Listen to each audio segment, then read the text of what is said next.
ब्रज की पावन भूमि को स्वच्छ और प्रदूषण मुक्त बनाने के उद्देश्य से पूर्व ऊर्जा मंत्री और मथुरा वृंदावन के विधायक श्रीकांत शर्मा ने प्लास्टिक मुक्त मथुरा वृंदावन अभियान का आगाज किया है। इसी क्रम में आज उन्होंने स्वयं यमुना के स्वामी घाट से बंगाली घाट तक अभियान चलाया। इस वृहद सफाई अभियान में बढ़ चढ़कर हिस्सा लिया। इस दौरान उन्होंने यमुना के घाटों और आसपास के क्षेत्रों से प्लास्टिक कचरे को हटाने का विशेष जोर दिया। अभियान के दौरान श्रीकांत शर्मा ने स्थानीय निवासियों श्रद्धालुओं से इस महत्वपूर्ण पहल में सक्रिय रूप से सहभागिता करने की अपील की है। उन्होंने इस पर बल दिया कि ब्रज की स्वच्छता केवल सरकारी प्रयासों से संभव नहीं है, बल्कि इसमें जन भागीदारी अत्यंत आवश्यक है। यह अभियान ब्रज क्षेत्र में बढ़ते प्लास्टिक प्रदूषण की गंभीर समस्या से निपटने के लिए एक महत्वपूर्ण कदम है। यमुना नदी, जो ब्रज की जीवन रेखा है, लगातार प्लास्टिक और अन्य अपशिष्टों से प्रदूषित हो रही है, जिससे न केवल पर्यावरण को नुकसान पहुंच रहा है, बल्कि नदी की पारिस्थितिकी तंत्र और उसमें रहने वाले जीवों पर भी नकारात्मक प्रभाव पड़ रहा है। इसके अतिरिक्त मथुरा वृंदावन एक प्रमुख धार्मिक और पर्यटन स्थल है, जहां हर साल लाखों श्रद्धालु और पर्यटक आते हैं। प्लास्टिक कचरे का जमावड़ा न केवल इस क्षेत्र की सुंदरता को कम करता है, बल्कि स्वच्छता और स्वास्थ्य के लिए भी खतरा पैदा करता है।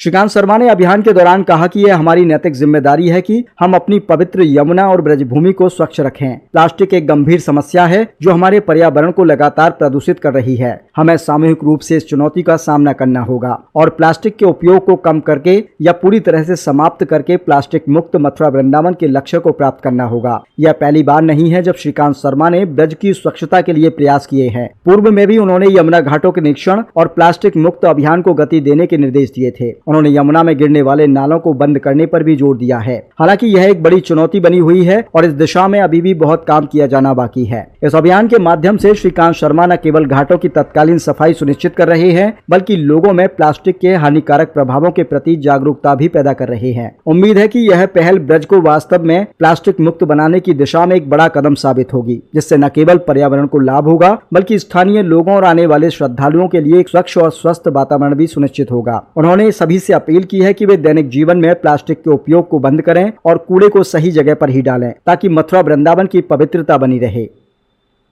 काम पूरा हो गया। कहाँ ये कौन आती था? राकेश राकेश आती थी। राकेश लवानिया कहाँ है?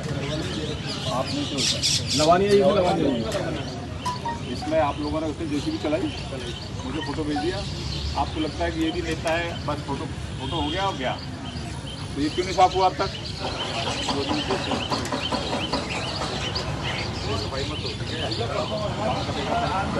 जय यमुना मैया की। सरकार बहुत तो संवेदनशील है यमुना को लेकर। प्रधानमंत्री जी लगातार यमुना शुद्धिकरण की समीक्षा कर रहे हैं और उसका प्रभाव भी दिख रहा है।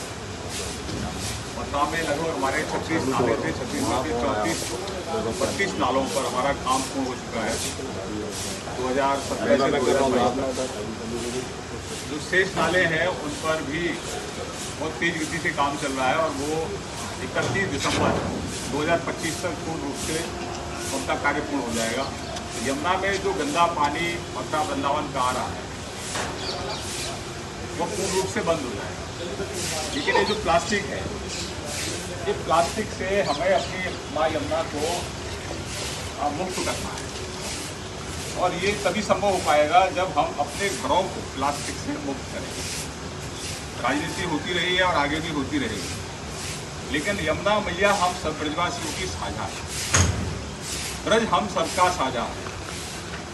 तो हमारे विचार हो सकता है अलग अलग हो सकते हैं, हम अलग अलग पार्टियों के साथ हमारे विचार जुड़ते होंगे, लेकिन यमुना मैया हम सबकी है, ब्रज हमारा सबका है। क्यों ना हम इकट्ठा होकर मिलकर सब अपने ब्रज को प्लास्टिक से मुक्त कराएं, अपनी यमुना मैया के घाटों को प्लास्टिक से मुक्त कराएं। राधे राधे।